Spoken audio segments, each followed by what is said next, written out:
Olá pessoal, hoje é dia 2 de junho de 2021 e eu queria fazer um breve comentário aqui com vocês, compartilhar uma ideia e um pensamento a respeito da CPI da Covid. CPI da Covid.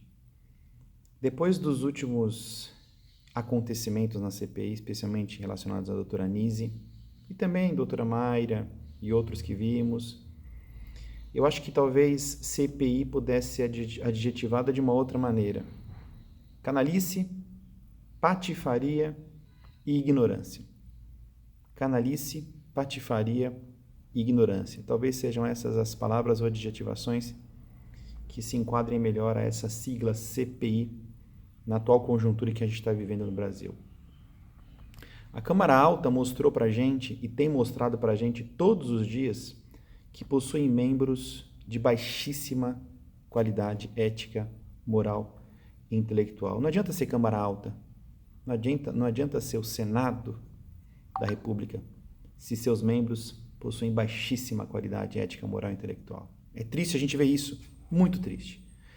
Eu me pergunto, sem que a gente lance sobre essas figuras um valor exacerbada, mas eu me pergunto, onde é que está Álvaro Dias, um senador como José Serra, talvez um Tasso, Gereissati, figuras políticas que ainda, talvez, no imaginário popular, apresentem alguma significância de homens com o mínimo de base intelectual, de educação.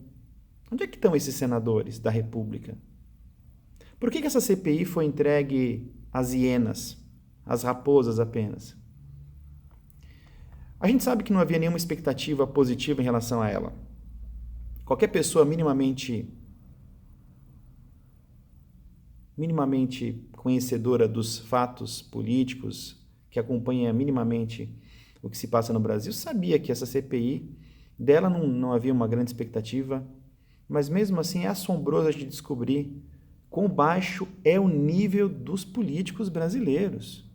É assustador a gente ver figuras como as que a gente está vendo na CPI da Covid e constatar a imensa desqualificação dessas figuras. A culpa é de cada um de nós.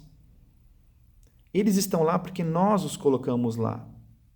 Cada cidadão brasileiro, cada cidadã brasileira de cada estado da federação votou em figuras como Aziz, Humberto Costa, Renan Calheiros, Otto, Randolph. A gente precisa fazer uma autocrítica. Nós, cidadãos brasileiros, precisamos fazer uma autocrítica profunda. Como é que nós deixamos essas figuras chegarem lá?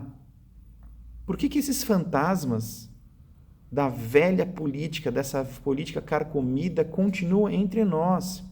Essa CPI do Covid está servindo pelo menos para isso, para expor as entranhas desse poder corrupto, sujo, desqualificado, desse antro que saiu dos porões de Brasília e hoje está em cadeia nacional se apresentando a todos nós. Então a gente vê que a democracia não é brincadeira e nem pode ser levada de maneira simplista por cada um de nós. Não é só chegar no dia da eleição, apertar uns numerozinhos e achar que você exerceu cidadania. Você não exerceu cidadania.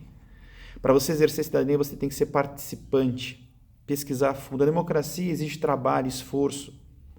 O comodismo, a preguiça, a desinformação e até mesmo a desonestidade intelectual de cada um de nós tem permitido que figuras abjetas como as que eu mencionei ocupem cargos importantes em nossa República. Isso é gravíssimo.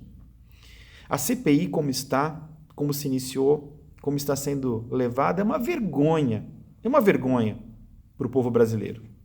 Mas é uma vergonha que expõe a nudez intelectual, a nudez moral desses senhores e também a nossa nudez cívica. De alguma maneira, ainda que indiretamente, a gente participa dela, porque aqueles homens estão lá, porque nós, brasileiros, votamos naqueles homens. O brasileiro comum precisa aprender a votar melhor. Há um longo caminho pela frente, e se não houver uma candidata ou um candidato decente em seu estado, não vote em ninguém. Não vote em qualquer pessoa como esses que aí estão. A doutora Mayra, que foi entrevistada na CPI, ou melhor, ela não foi tão entrevistada, ela foi, digamos assim, torturada na CPI.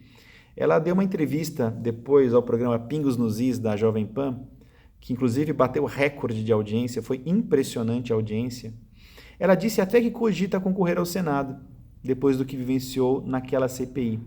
Razão para isso? Ela tem. E ela respondeu com uma maneira tão clara e objetiva que tocou fundo a qualquer pessoa que estivesse ali assistindo aquela entrevista dela. Ela respondeu dizendo assim, não é possível, não é ipsis literis, tá? Eu estou aqui interpretando o que ela falou, não vou falar com as mesmas palavras, mas ela disse assim, que ela cogita assim, porque não é possível que a gente entregue os destinos da nossa nação a pessoas tão desqualificadas, como ela viu na CPI. E ela terminou ainda dizendo uma coisa interessante, mais ou menos assim, que a gente precisa que médicos, que engenheiros, que empresários, que cientistas, que pessoas competentes, qualificadas, do bem, entrem na política. E ela tem razão. Para 2022, cada cidadão brasileiro precisa refletir muito sobre isso.